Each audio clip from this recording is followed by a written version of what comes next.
The Queen's Gambit is a powerful opening that you can use to win easily using the white pieces. In the Queen Gambit, the pawn above the queen goes to the center first. The goal is to control the center and to develop your pieces from left to right.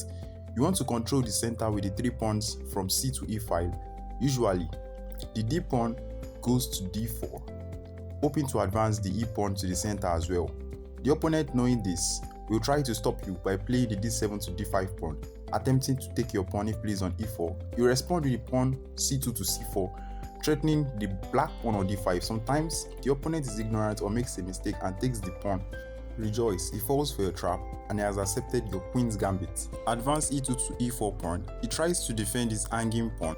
Advance your pawn to A4, threatening his pawn. He's going to try to defend his pawn.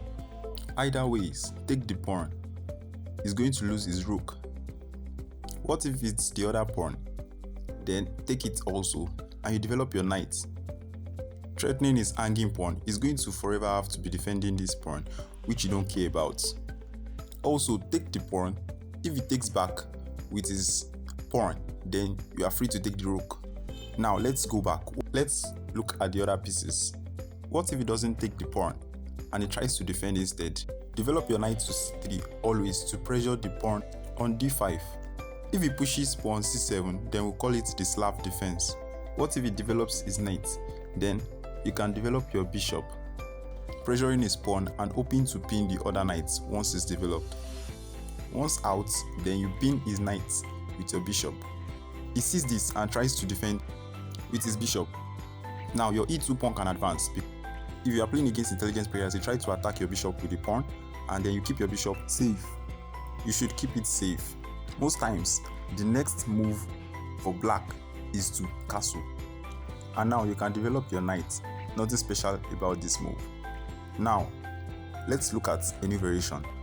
D4, D5 as usual, then he defends his pawn and you develop your knight. He also develops his knight. And then you pin his knight. You defend his knight with the bishop. And then your E pawn is free to advance. He also develops his other knight, as you can see, not in the other case for the first time. And now, this is a mistake for white, trying to take the pawn. Ideally, you should wait for the black pawn to take your pawn so you can recover with the bishop, but this is a very big mistake for white. You shouldn't do this. A wise variation for white, after this you should understand the Queen's Gambit properly. He tries to defend with his pawn and you develop your knight first, from left to right. Then wait for the black bishop and then you pin it and then tries to defend with his bishop. Then you push the E pawn to free up the other bishop. In most cases, they try to push away your bishop by attacking it, but you have to keep your bishop safe. Next, the king side castles. Very good moment for white as he develops the queen and prepares it for attack. He brings out his other knight and then you can prepare your knight freely while your other opponent's bishop is stuck. He has to free up the bishop by pushing the pawn forward, as you can see. If this ever happens, then you have to take the pawn first. Launch the attack first. It takes back your pawn. Don't panic. Support your queen with your bishop, hoping to launch a double attack. Your opponent is trying to free his bishop, but unfortunately, he is blocked by his own pawn. Now you should castle. For high elo, you castle on the king side, but for low or average elo, you castle on the queen side. For the queen side, it's more safer and simple.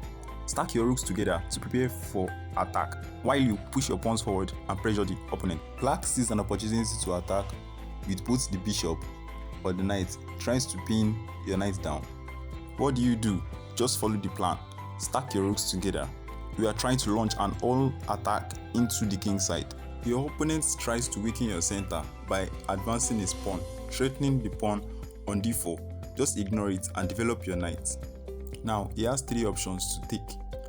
What if he takes with your knight? Then, you take back with your pawn. Putting pressure on the knight, as you can see, is attacked in 2 ways. What if your bishop takes the knight? Then you take back with your pawn. Nothing special. What if the pawn takes this? Then you take back with your pawn. What if black tries to pressure the E file with his rook? In that case, you don't have to panic. Just advance your pawn forward to G4, maintaining the logic. The black knight sees an opportunity and takes your white pawn. thinking it's free. You take back with your pawn. And what if the rook takes it? How do you defend this? Nevertheless, push your pawn forward, threatening the knight and the pawn. Then, sometimes the pawn takes this, then you take back with your bishop. Now, this is bad for black. His knight is pinned, and his rook cannot take your bishop because it's defended with the rook on g file. If this ever happens, then the black is just few steps away from checkmate. If that happens, then the white rook is going to have an opportunity to come forward to attack. What if the pawn attacked the bishop on d3? The black thinks he's actually winning, but in just one step, you are going to destroy his thoughts. Then you take the knight with your bishop. Now both the king is pinned and the queen is threatened. Let's analyze a tougher gameplay for black. Remember that the goal of the queen's gambit is to control the center and to develop your pieces from left to right. Now, this is the slab defense, and let's see how white can go far. Then you advance your pawn to free up the bishop. The opponent castles. Then you develop your queen. It tries to attack your bishop. You keep it safe. Then black pushes his pawn forward. And he also takes back. And now you can castle. As an average player, the queen side is more safer for you. Then you develop your bishop, hoping to pressure your king side and launch double attack. Then you stack up your rooks together, trying to advance your pawn forward. In case black pressures your king with the rook, then you can shift your king to the b file, moving it to safety. It tries to attack your bishop, hoping to stack up with the queen. Relax and do not panic, just keep attacking. The best form of defense is to attack. Just ignore the threats. You should push your pawn forward and attack the knight. The goal is to weaken the king side so that you can checkmate him on time. To try to take your pawn and you take back. What if instead the bishop takes your knight, hoping to pressure your king? Do not panic. Take the pawn and pin the king with your rook. The opponent declines to take the pawn and he shifts it forward, seeing the attack. Keep mounting pressure. Take the pawn with your bishop. He's going to definitely take back your bishop with his pawn. Now your king is still pinned and there are thousands of ways to win this. You can use the rook, which is fair, or you use the queen, which is fantastic. Bloody checkmate, because the king is forced to move to the corner and you can checkmate him immediately. At this point, even the best chess engine and stockfish cannot stop the checkmate.